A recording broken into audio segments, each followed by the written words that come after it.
Hello guys, and welcome to Bionic Beard Gaming.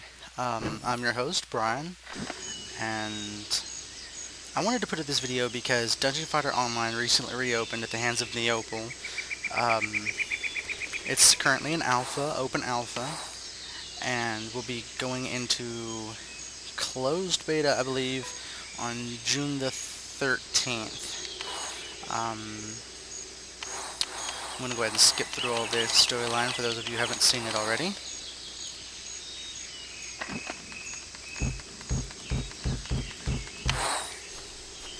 And I'm currently playing with an Xbox 360 controller, against all the rules. Most people say that it's a terrible way to play, but, you know, I seem to be doing just fine with it.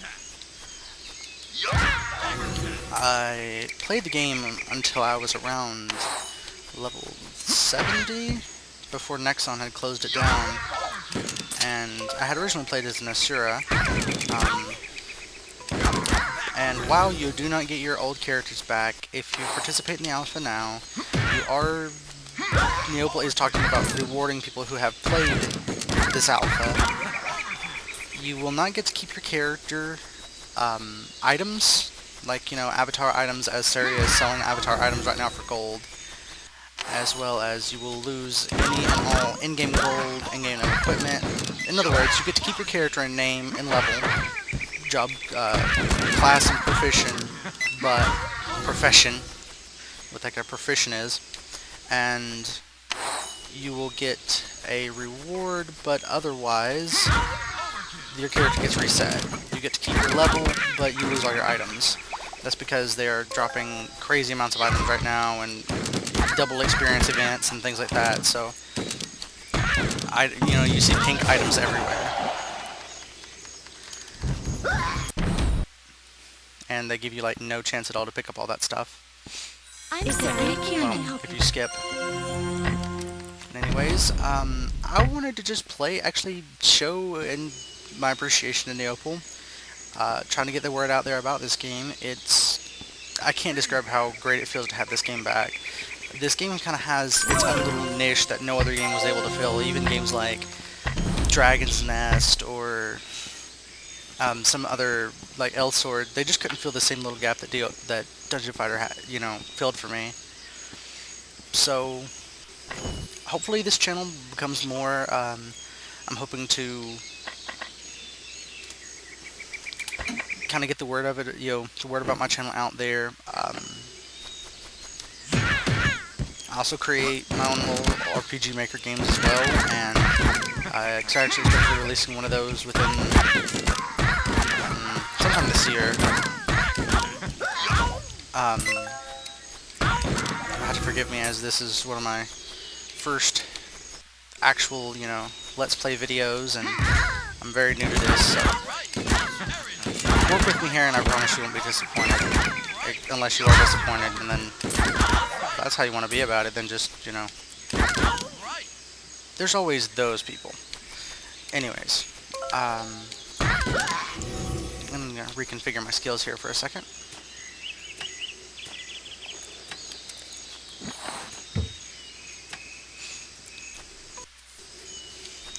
Now, each character has 4 different subclasses, with the exception of Male Mage and Thief. Those only have 2.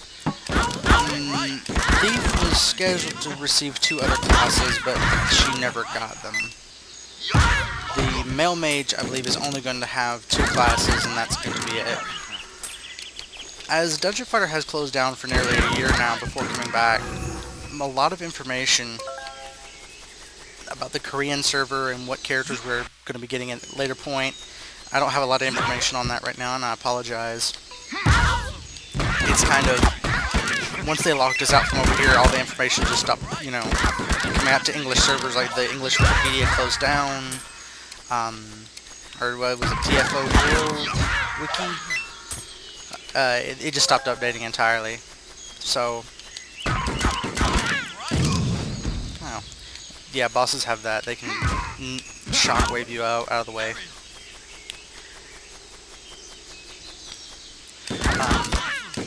But yeah, each of the classes has their own subclass, 4 different subclasses. Each subclass can then advance through a process called awakening.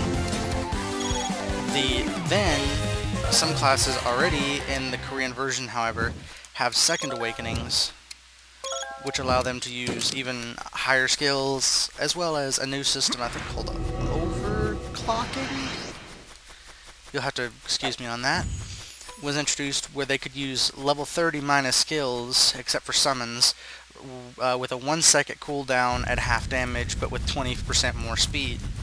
This allowed them to use skills like this without having to wait for a cooldown to use it. They could just do it over and over to keep an enemy aired consistently. So good to see you.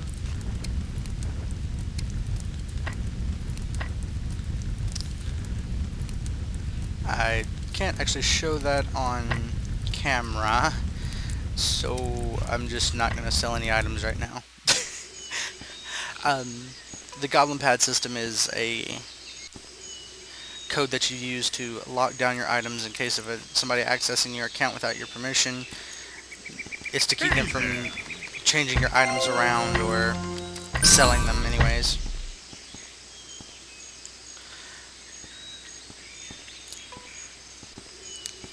Let's see.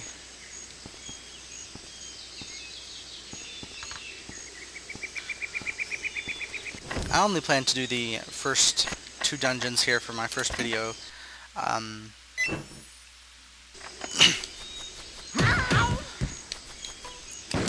And this playthrough, I actually intend to level up this gunner all the way to the maximum level.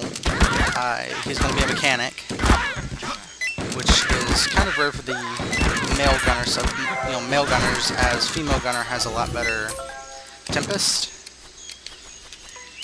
which is essentially a large robot that follows you around and bodyguards you, but her seems to do more damage, but I was never really into the whole tier system, so I pick characters based on whether I like their playstyle or not, whether they are S tier or crap tier, god tier, whatever. It really doesn't make a hill of beans to me. Some people claim that you can't party in later stages without a specific class, but I know that to be false for myself, so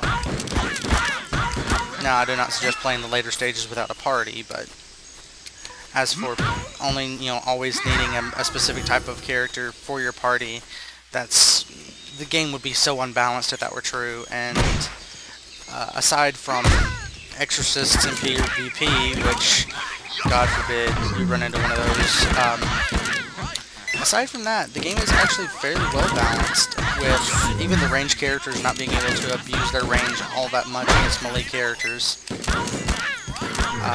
With the exception of the launcher, who is exceedingly well at just about everything. Those are kind of, the launchers are kind of almost like a heavy gunner class, usually considered a great starting point for people new to the game, as they are very high damage, really good burst, and they have the last ability to stand toe-to-toe with bosses or other large creatures and not have to worry about it, as they use heavy armor. So those are always generally handy to have on a team, but they're not necessary, and you can play just fine without one. Wow, ow, ow. Freaking rocks, I tell you. No.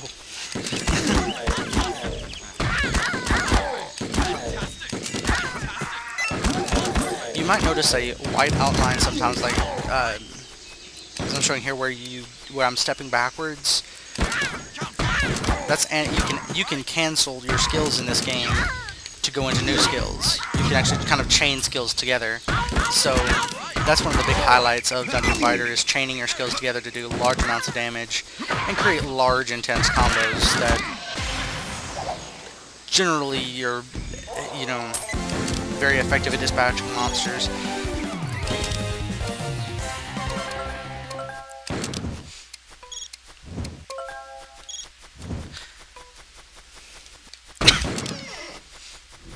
A funny little side note, if you notice, the robot that the mechanic puts down is also known as the RX-78 explosive robot, and anime fans might notice that because RX-78 was the model number of Gundam, the Amuro Ray's Gundam from the original Gundam storyline. I suppose it's a little bit of a homage there to that. So good to see you. Fix all. And anyways, that's going to be the end of my first video for now. As you can see, I've unlocked the rest of the map. I hope you've enjoyed this, and there will be more in the future. I'm kind of hoping this channel kind of grows and maybe turns into something big and something that everybody will enjoy watching. I plan to do all sorts of things. It's not just going to be just gaming. It's going to be take request videos and everything. So, thank you for watching, and this has been Bionic Beard Gaming, bringing you the first episode of Dungeon Fire Let's Play. See you next time.